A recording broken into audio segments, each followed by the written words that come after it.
Structure আবার repeat change হচ্ছে, এখানে দেখুন এটা, তাহলে এটাও একটা হায়ার লো স্ট্রাকচার। স্ট্রাকচার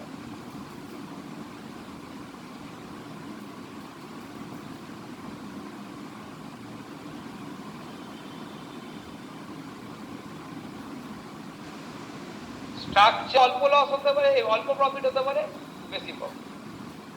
তারপরে এই মুহূর্তে হায়ার লো স্ট্রাকচার এখানে,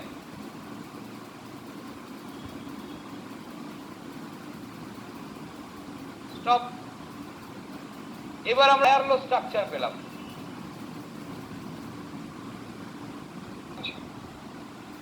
হায়ার লো স্ট্রাকচার যতক্ষণ না ভাঙবে আমি বেরোবো না।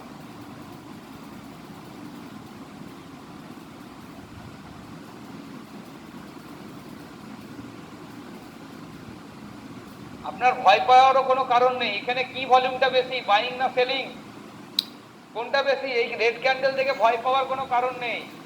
কোন ভলিউমটা বেশি, বাইং না সেলিং? এই টেকনিক্যাল চার্টটা কথা বলতে জানে। আমি আজকে 6.5 বছর হচ্ছে, ঠিক আছে, আমি বিলিভ করি সেটাই। 6 বছর না 7 বছরে যাব, সরি। দেখুন মার্কেট কোথায় যাচ্ছে। প্লাস আরেকটা কথা বলে রাখি, আমরা যদি নর্মাল ক্যান্ডেলে এসবিসি না পাই, এসবিসি গুলোকে এই হিসাবে ধরি, এই ক্যান্ডেলের এসবিসি গুলো হচ্ছে এগুলো। এই ক্যান্ডেলে যে ক্যান্ডেলটার নিচে উইক থাকে না, পরে এই উইকটা ছোট হয় একটু তুলনামূলক, সেটাকে আমরা এসবিসি হিসেবে ধরি। এবার চলুন দেখুন মার্কেট এখানে নিয়ে যাচ্ছে মার্কেট। তার মানে আবার এখানে একটা আমরা দেখতে,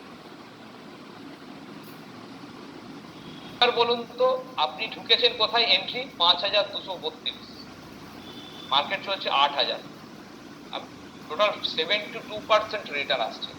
চলুন আপনাদের অনেক